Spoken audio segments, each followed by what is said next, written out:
नमस्कार, स्वागत है आपका। आप देख रहे हैं सिंहासन। मैं हूं आपके साथ विवेक शांडिल्य। 2027 विधानसभा चुनाव की रणभेरी सज चुकी है। वादे और दावे के तीर तरकश सियासी योद्धा मैदान में लेकर आ चुके हैं। घमासान तेज होता जा रहा है और सीएम योगी का ताबड़तोड़ दौरा भी शुरू हो चुका है। साथ ही जारी सनातन विरोधियों पर उनका प्रहार।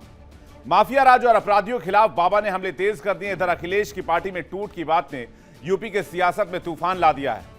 अभी अखिलेश बंटवारे की उठी आग को ठंडा करने में ही जुटे थे कि बाबा ने एक ऐसा प्लान पेश कर दिया है कि अखिलेश, राहुल सहित तमाम विपक्षी नेता हैरान हैं। बाबा ने ऐसी चाल चली है कि पूरे विपक्ष में खलबली है। बाबा के बुने जाल ने विपक्ष की सुरताल बिगाड़ दिया है। जी हां, राहुल गांधी और समाजवादी पार्टी के अखिलेश यादव जब तक चुनावी गठबंधन और पारंपरिक समीकरणों को दुरुस्त करने में जुटे रहे, तब तक बीजेपी ने चुपके से ग्राउंड जीरो पर अपना सबसे बड़ा ट्रम्प कार्ड पसमानदा मुस्लिम आउटरीच उतार दिया है। यानी जिस मुस्लिम वोट बैंक पर अखिलेश, राहुल अपना एकाधिकार समझते थे, उस मुस्लिम वोट बैंक को लेकर फुल प्रूफ तैयार प्लान जारी है। पूरे 3 करोड़ वोट बैंक को साधने का नया प्लान। बीजेपी की सोशल इंजीनियरिंग ने यूपी के सियासी पंडितों को चौंका दिया है। योगी सरकार के अल्पसंख्यक कल्याण मंत्री दानिश आजाद अंसारी की अगुवाई में बीजेपी की माइनॉरिटी सेल सीधे मुस्लिम बस्तियों में जाकर केंद्र और राज्य सरकार की योजनाओं के रिपोर्ट कार्ड पेश कर रही है, जिसने विपक्ष के पैरों तले जमीन खिसका दी है। दानिश आजाद लगातार मुस्लिम बहुल इलाकों का दौरा कर रहे हैं। बड़ी रैलियां करने के बजाय छोटी छोटी घरेलू सभाएं और व्यक्तिगत चौपाले कर रहे हैं।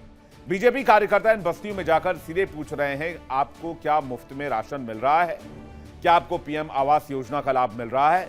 क्या आपका आयुष्मान कार्ड बना है?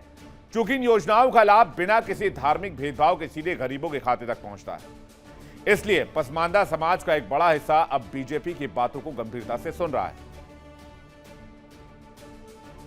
भारतीय जनता पार्टी का तो एक नारा है कि सबका साथ, सबका विकास, सबका विश्वास, और उसी नारे में चलते हुए हम लोगों ने, जब से हमारी सरकार बनी 2014 में, तब से हम सभी समाज का, सभी संप्रदाय का बराबर से ध्यान रख रहे हैं उनका विकास के लिए।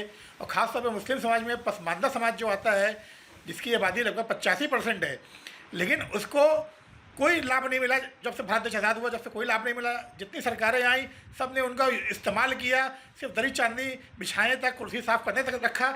लेकिन भारतीय जनता पार्टी सरकार, आदरणीय मोदी जी और आदरणीय योगी जी ने वहाँ तक योजनाएं पहुँचाई जो अब तक नहीं पहुँचती थी, और पसमानदा समाज को बेहतर से बेहतर योजनाएं दी, जिसका उन्होंने लाभ उठाया। और वो अब मुख्य धारा में आ रहे हैं। पसमानदा समाज मुख्य धारा में आ रहा है, और आने वाले चुनाव में पसमानदा समाज बड़ी संख्या में भारतीय जनता पार्टी को वोट देगा। तो क्या वाकई ऐसा होने वाला है? अगर ऐसा होगा तो फिर विपक्ष क्या करेगा? इसको लेकर समाजवादी पार्टी और कांग्रेस के नेताओं का क्या कहना है, आपको सुनवाते हैं। और भाजपा पसमानदा मुसलमानों की बात कर रही है कि 2014 से लेकर के 2026 तक केंद्र में क्या कर रहे थे, 2017 से लेकर के 2026 तक की क्या कर रहे थे। जिनकी जनसंख्या ये 80 से 85% जो है उत्तर प्रदेश में, उनके लिए जब 8 महीने भी नहीं बचे हैं ढंग के चुनाव के लिए, तो ये बता रहे हम योजनाएं लेकर के जाएंगे।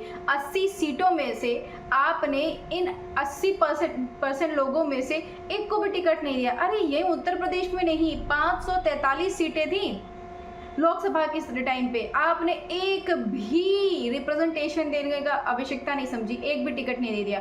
अब आप आगे कह रहे कि नहीं, हम जो है मुसलमानों में भी बांटेंगे।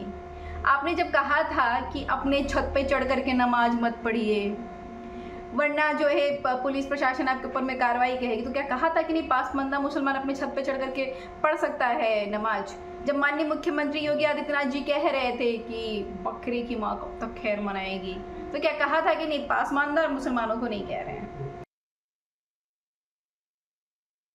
सरकार ने क्या किया भाई? ये तो मुख्यमंत्री सरकार के जो नुमाइंदे, उन्हें बताना होगा कि भाई क्या क्या काम करे, क्या भलाई के काम करे। और एक चीज़ और जानना चाहता हूँ, जो दर्जा प्राप्त मंत्री हैं इनके दानिश, उन्होंने क्या अपने समाज के लिए किया, ये तो बताना पड़ेगा ना। कि खाम खां को इधर उधर की बातें करते रहे कि क्या नहीं किया, अच्छा किया, बुरा किया, वो आप दिखाएं, सामने प्रकट करें कि आपने अच्छा करा। दानिश अंसारी अपने समाज के लिए मरते हैं, जीते हैं। मुझे तो नहीं लगता कि दानिश अंसारी का कोई योगदान है यूपी में। वो कौन है, उन्हें जब वो मंत्री बने थे कोई जानता भी नहीं था। खैर हमें इसमें भी नहीं पढ़ना कि जानता कि नहीं जानता, लेकिन मैं भारतीय जनता पार्टी और दानिश अंसारी से स्पेशल कहना चाहूँगा कि वो हमें ये बताएं कि आखिर समाज के लिए उनका क्या योगदान है। यूपी की कुल 403 विधानसभा सीटों में से करीब 105 सीटें ऐसी हैं जहां मुस्लिम मतदाता हार जीत तय करने में बेहद प्रभावी भूमिका निभाते हैं। पिछले विधानसभा चुनाव में बीजेपी ने इसी रणनीति के तहत पसमानदा वोट बैंक में करीब 8 से 10% की हिस्सेदारी हासिल की थी। इसका सीधा फायदा यह हुआ कि मुस्लिम प्रभावी 105 सीटों में से कई सीटों पर विपक्ष का मत प्रतिशत विभाजित हो गया और बीजेपी के उम्मीदवार आसानी से चुनाव जीत गए। अब इस 150 मुस्लिम अहम सीटों पर, मुस्लिम बहुल सीटों पर यूपी की मुस्लिम आबादी का अनुपात में अगर आप देखें तो करीब 3 करोड़ 85 लाख की कुल आबादी का प्रतिशत 19.26, मुसलमानों में 80 से ज्यादा प्रतिशत जो है वो पसमानदा मुसलमानों के हैं और करीब 3 करोड़ लगभग वोट बैंक पसमानदा मुसलमानों का है। किस जिले में कितना दबदबा है? रामपुर में 50% ज्यादा, मुरादाबाद में 47% ज्यादा, बिजनौर में 43% ज्यादा। यूपी चुनाव के आंकड़े इस बात के गवाह देते हैं कि मुस्लिम वोटर्स एसपी और कांग्रेस को बड़ी संख्या में वोट देते हैं। ऐसे में बीजेपी ने एक बार फिर 2022 वाली कामयाबी या फिर उससे भी ज्यादा मुस्लिम वोट हासिल करने की मुकम्मल तैयारी की है। ऐसे में अखिलेश यादव और राहुल गांधी के सामने सबसे बड़ी चुनौती यह है कि वो बीजेपी के इस कल्याणकारी योजनाओं वाले राष्ट्रवाद के चक्रव्यूह से अपने इस पारंपरिक और सबसे भरोसेमंद वोट बैंक को बिखरने से बचाएं कैसे। 2022 विधानसभा चुनाव के नतीजे आप देखिए, समाजवादी पार्टी गठबंधन को 79% मुस्लिम वोट मिले और समाजवादी पार्टी ने कुल 111 सीटें हासिल की। समाजवादी पार्टी गठबंधन के 34 मुस्लिम कैंडिडेट जीते थे। 2017 विधानसभा चुनाव एसपी को मिले थे 46% मुस्लिम वोट और 2017 में समाजवादी पार्टी के 17 मुस्लिम विधायक चुनकर आए थे। यानी 2019 के लिहाज से 2022 में फायदा हुआ। अब 2027 सिर पर है।